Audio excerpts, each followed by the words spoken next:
लोकसभा चुनाव में टिकट दावेदारी के लिए राजघरानों से चले नामों के बाद अब मंत्रियों ने भी अपने बेटे और पत्नियों के नाम आगे बढ़ा दिए हैं। हाल ही में उच्च शिक्षा मंत्री जीतू पटवारी और कांग्रेस विधायक विक्रम सिंह नाथीराजा की पत्नियों का नाम तो दावेदारी के लिए सामने आया ही था। अब स्वास्थ्य मंत्री तुलसी सिलावट के बेटे का नाम भी टिकट की दौड़ में शामिल हो गया है।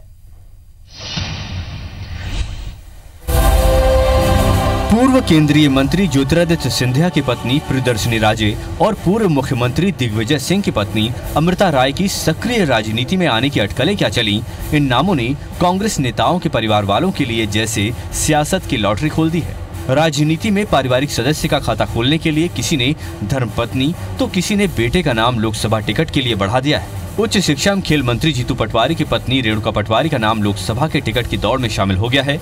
स्वास्थ्य मंत्री तुलसी सिलावट के बेटे नीतीश सिलावट का नाम भी इंदौर लोकसभा सीट से टिकट की दौड़ में चल रहा है। वहीं राजनगर सीट से विधायक विक्रम सिंह नाथीराजा की पत्नी कविता सिंह का नाम खजुराहो सीट से दावेदारी में है। कांग्रेस विधायक लक्ष्मण सिंह की पत्नी रुबीना शर्मा सिंह के नाम की राजगढ़ सीट से चर्चा है। हालांकि रुबीना चुनाव लड़ने की बात से इनकार कर रही हैं। कांग्रेस का कहना है कि बड़े नेताओं के घरों में काबिल लोग हैं तो उन्हें मौका मिलना चाहिए। वैसे भी पार्टी ने जीतने वाले प्रत्याशी को टिकट देने की गाइडलाइन तैयार की है। कांग्रेस का जो मुख्य मापदंड है कि जीतने वाला प्रत्याशी होना चाहिए। अब वो किसकी पत्नी है, किसका बेटा है और किसका भाई है, सवाल ये नहीं उठता। सवाल ये है कि जीतने वाला प्रत्याशी होना चाहिए। कांग्रेस ने ये गाइडलाइन राजा महाराजा की रानियों के लिए तय की थी, लेकिन मंत्री और विधायकों के परिवार वालों के नाम टिकट के लिए आगे आने से समीकरण बिगड़ सकते हैं। इधर बीजेपी को बैठे बिठाए कांग्रेस के खिलाफ एक और मुद्दा मिल गया है। बीजेपी का कहना है कि कांग्रेस की नींव ही पारिवारिक पार्टी है।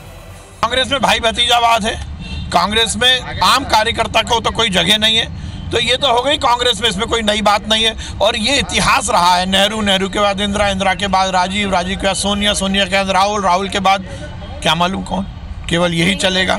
प्रियंका भी है। तो अब तो ये पूरी एक सीरीज है, नेहरू परिवार की सीरीज की फिल्म है। मध्य प्रदेश में लोकसभा की 29 सीटों में से वर्तमान में कांग्रेस के खाते में सिर्फ 3 सीटें हैं। विधानसभा चुनाव में जीत के बाद कांग्रेस को उम्मीद है कि लोकसभा में पार्टी बेहतर प्रदर्शन करेगी। यही कारण है कि संसदीय सीट की चाह में मंत्री विधायक परिजनों के नाम आगे बढ़ाने में जुटे हैं। राकेश चतुर्वेदी, IBC 24, भोपाल।